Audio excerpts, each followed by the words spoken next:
श्री शिवाय नमस्तुभ्यम। हर हर महादेव।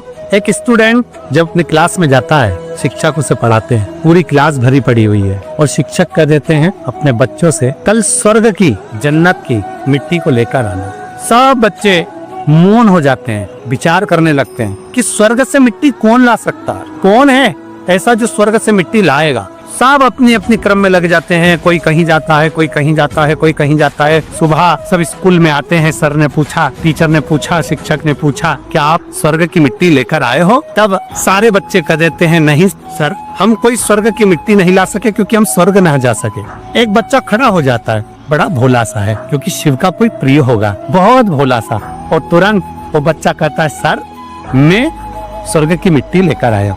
सर ने कहा कहाँ है? बच्चे ने तुरंत अपनी हाथ की मुट्ठी का खोली, मिट्टी दे दी। सर ने पूछा तुम कब स्वर्ग चले गए?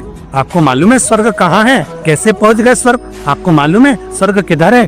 तब बच्चा कहता है सर मैंने तो एक ही स्वर्ग देखा है और वो अपनी माता के चरणों में देखा है। जब मेरी माँ जल भरने के लिए जाती है, उसके पाँव की मिट्टी को उठा कर लाया हूँ। मेरी माँ मेरा पालन करती है ना, उसका चेहरा देखता हूँ तो मुझे स्वर्ग का चेहरा नजर आता है। सर जब मेरी माँ मेरी एजुकेशन के लिए, पढ़ाई के लिए, कमाने के लिए किसी के यहाँ बर्तन मांजने जाती है, थक कर आती है ना, उसके मस्तक पर जो पसीने की बूंद दिखती है ना सर, वही मैं चंद्र और सूर्य का दर्शन कर लेता हूँ। सर जब मेरी माँ कहीं ना कहीं किसी न किसी रूप में मेरे लिए भोजन बनाती है ना, तब मैं अन्नपूर्णा और शिव का दर्शन कर लेता हूँ, स्वर्ग का दर्शन कर लेता हूँ। सर इसी मिट्टी में मेरा स्वर्ग है, यही माँ के चरणों में मेरा स्वर्ग है। माता पिता का सम्मान करिए, अपने जीवन को सार्थक करिए। श्री शिवाय नमस्तुभ्यम।